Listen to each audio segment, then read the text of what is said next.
నిర్మల్ జిల్లా కడ్డె మండలంలోని నర్చన్ ఎల్లాపూర్ కోండుగూడ మైసంపేట గ్రామస్తుల మధ్య నెలకొన్న భూ వివాదం తీవ్ర రూపం దాల్చుతుంది. ఈ సమస్య కారణంగా మైసంపేట గ్రామస్తులు తమ ఉపాధిని కోల్పోతున్నారని అధికారులు తక్షణమే జోక్యం చేసుకొని పరిష్కారం చూపాలని రాయ్ సెంటర్ పెద్దలు డిమాండ్ చేశారు. ఈ మేరకు తహసీల్దార్ కార్యాలయంలో వినతి పత్రం సమర్పించిన బాధితులు ఏళ్లుగా సాగు చేసుకుంటున్న భూములపై స్పష్టత ఇవ్వాలని కోరారు. వివాదాన్ని పరిష్కరించడంలో జాప్యం చేస్తే పెద్ద ఎత్తున ఆందోళన చేపడతామని గ్రామస్తులు అధికారులకు హెచ్చరించారు. చర్చించడం జరిగింది. ఇందులో రాయసెంటర్కి సంబంధించి 42 గ్రామాలకు సంబంధించిన వాళ్ళు రావడం జరిగింది.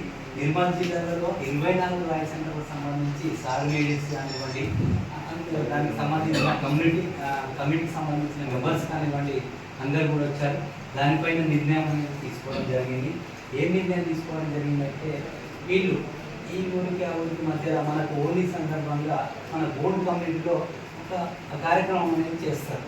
ఆ కార్యక్రమంలో భాగంగా మనకి ఆ రోజు వ్యవసాయం చేయాలంటే ఖచ్చితంగా చేనికి వెళ్ళి ఏదో పదార్థం వేసి కార్యక్రమం ఉంటుంది. ఆ కార్యక్రమంలో భాగంగా రెండు ఊళ్ళ మధ్య వివాదం అనేది తలెత్తింది. ఒకరికొకరు కొట్టుకునే స్థితికి వచ్చింది. రేపు ఆ రోజు ఏమైనా జరిగితే ప్రాణ నష్టం జరిగితే ఇబ్బంది కాబట్టి ఇలాంటి ఇంకోసారి జరగకుండా ఉండాలనేది తీర్మానం చేయడం జరిగింది. దీంట్లో భాగంగా రెవెన్యూ డిపార్ట్మెంట్ ఇటు ఫారెస్ట్ డిపార్ట్మెంట్ వాళ్ళు ఖచ్చితంగా మీకు ఏదైతే 30 సంవత్సరాల నుండి ఉన్నారో మీకు భూమి కూడా వాళ్ళు ఫారెస్ట్ వాళ్ళు గురించాలి. ఇది రెవెన్యూ వాళ్ళు కూడా మీకు రెవెన్యూని ఫారెస్ట్ నుండి రెవెన్యూ కన్వర్ట్ చేశారు కాబట్టి మరి ఫారెస్ట్ వాళ్ళు ఎక్కడ జీవిస్తారు ఏంటంటే మనకు సంబంధం లేదు.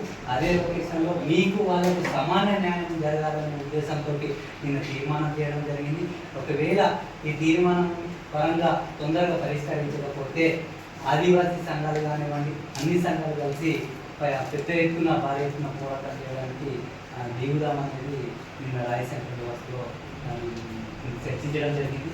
ముందుగా రాయ్ సెంటర్ నుండి మనకు ఎవరైనా అధికారపరంగా చెప్పంగానే కాదు కాబట్టి మన ప్రతి ఒక్క అధికారికి మనం విన్నపించగలుగుతాం. విన్నపించిన తర్వాత అప్పుడు చేయని పక్షాన నిర్ణయం అనేది తీసుకొని ముందుకు సాగడానికి ముందుకు కాబట్టి ముందుగా లెటర్ ప్యాడ్ ద్వారా రాయ్ సెంటర్ లెటర్ ప్యాడ్ ద్వారా మన మండలంలో ఎంఆర్ఓ గారికి అదేవిధంగా ఎఫ్ఆర్ఓ గారికి అందరికీ వినిపిస్తున్నాం సార్.